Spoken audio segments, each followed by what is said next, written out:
বুড়ো লোকটা এসব কাহিনী ওদেরকে বলছে। এমন সময় কেউ একজন পিছন থেকে বলল, থামেন কাকা, আমি চাই না আমার অতীত সম্পর্কে কেউ জানুক। তখন সাজ্জাদ আর নীলা পিছনে থাকিয়ে যেন অবাক হয়ে যায়, কারণ তাদের পিছনে দাঁড়িয়ে আছে সাইমন। আর নিলয় আর সাজ্জাদ তখন লাশটার মুখটা দেখলো, কিন্তু দুইজনের মুখ তো এক, মানে তাহলে এটা কিভাবে সম্ভব? তখন সাইমনকে উদ্দেশ্য করে সাজ্জাদ বলল, ভাইয়া তুমি এখানে হলে ওইটা কে? তখন সাইমন বলল, ওইটা হলো রহমত। তখন সাজ্জাদ বলল, মানে?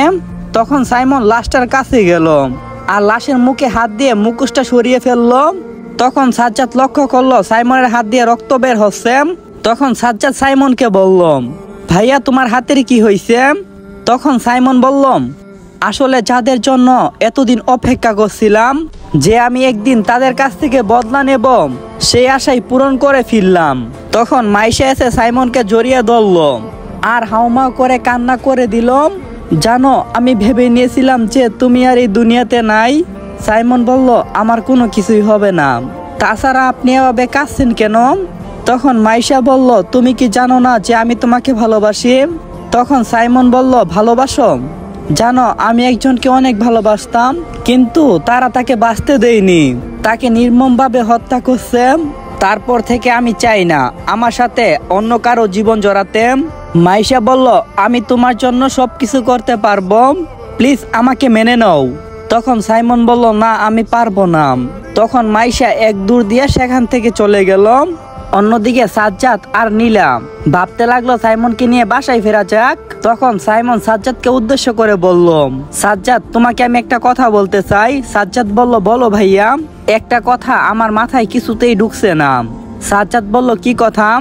সাইমন বলল, তুমি যে হসপিটালে ভর্তি আছিলা, ওই সময় তো কেউ তোমাকে দেখার জন্য আসেনি।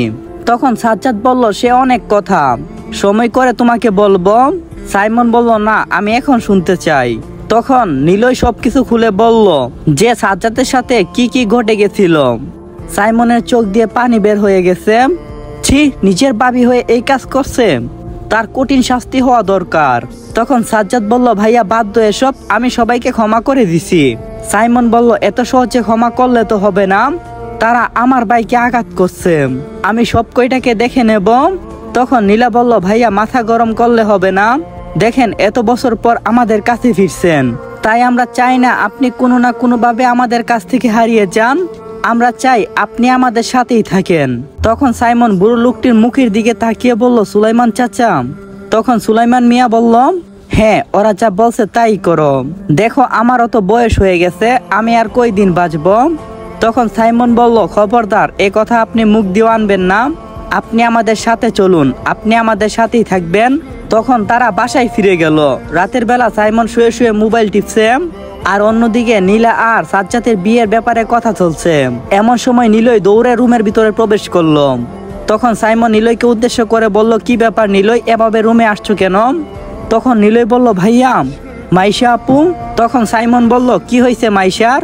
তখন নিলয় বলল, ভাইয়া মাইশা আপু সুইসাইড করার চেষ্টা করছিল, এখন বর্তমানে হসপিটালের মধ্যে আছে, ওনার অবস্থা বেশি খারাপ। তখন সাইমন আর বেশি দেরি না করে বাইক নিয়ে বের হয়ে গেল হসপিটালের উদ্দেশ্যে। আর যাওয়ার আগে নিলয় আর জান্নাতকে বলে গেল তারা যেন সাজ্জাদের বিয়ের ব্যাপারে সবকিছু কেনাকাটা থেকে শুরু করে রেডি করে রাখে। সাইমন অনেক দ্রুত চলে গেল হসপিটালে। তখন গিয়ে দেখে মাইশাকে অপারেশন থিয়েটারে নিয়ে গিয়েছে। বেঞ্চে একটা মহিলা বসে আছে। সাইমন তার পাশে গিয়ে বসলো। মহিলাটিকে উদ্দেশ্য করে বলল, ওর এখন কি অবস্থা? তখন মহিলাটি বলল, তুমি কে? তখন সাইমন বলল, আমি হলাম সাইমন। তখন মহিলাটি বলল, তুমি তাহলে সাইমন? জানো ও অনেক পাগলামি করছে তোমার জন্য, আমি তাকে অনেকবার বাধা দিছিলাম, কিন্তু আমার কথা না শুনে দরজা বন্ধ করে এই কাজ করছে, এক শিশি বিষ খেয়ে নিয়েছে, জানি না আমার মেয়েটা বাঁচবে কিনা। সাইমন বলল, আপনি চিন্তা করবেন না। আর সাজ্জাদ নিলয়কে বলল তার বাবা মাকে খবর দেওয়ার জন্য। নিলয় তাই করলো আর অনেকটাই খুশি হইল। নিলয় তাদের ফ্যামিলির সবাইকে আসতে বলল, শুধু মায়াকে বাদে। তখন তারা এসে হাজির হলো। অন্যদিকে মাইশার জ্ঞান ফিরে এসেছে। মাইশা চোখ খুলে দেখে সাইমন তার সামনে দাঁড়িয়ে আছে। সাইমনকে দেখে তাকে উঠে জড়িয়ে ধরল। সাইমন বলল, পাগলি এমন কেন করতে গেলে? তুমি তো জানো যে আমিও তোমাকে ভালোবাসি। তখন সাইমন মাইশাকে নিয়ে সোজা সাজ্জাদ আর নীলার বিয়ের আসরে গেল। সেখানে তার বাবা মাও বসে আছে। সাইমন তাদেরকে দেখে চিনতে পেরেছে। তখন সাজ্জাদ তার বাবা মাকে উদ্দেশ্য করে বলল, ওই সাইমন ভাইয়া এসেছে। তখন তার বাবা মা দৌড়ে গিয়ে তার ছেলেকে জড়িয়ে ধরল।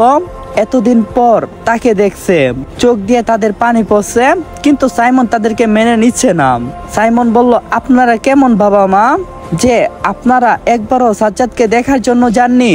যদি সাজ্জাদ আর বেঁচে না থাকতো তাহলে কার বিয়েতে আসতেন? তখন তারা বলল, বিশ্বাস করো বাবা, আমরা গিয়েছিলাম কিন্তু সাজ্জাদ আমাদের সাথে দেখা করতে চাইনি। তখন সাইমন বলল, আচ্ছা ঠিক আছে।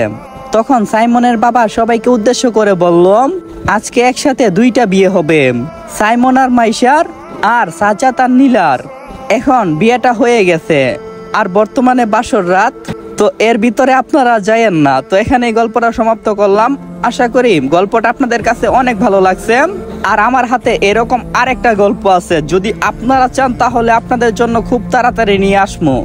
অবশ্যই কমেন্টে জানাবেন আর কি ধরনের গল্প আপনারা চান কমেন্ট করবেন।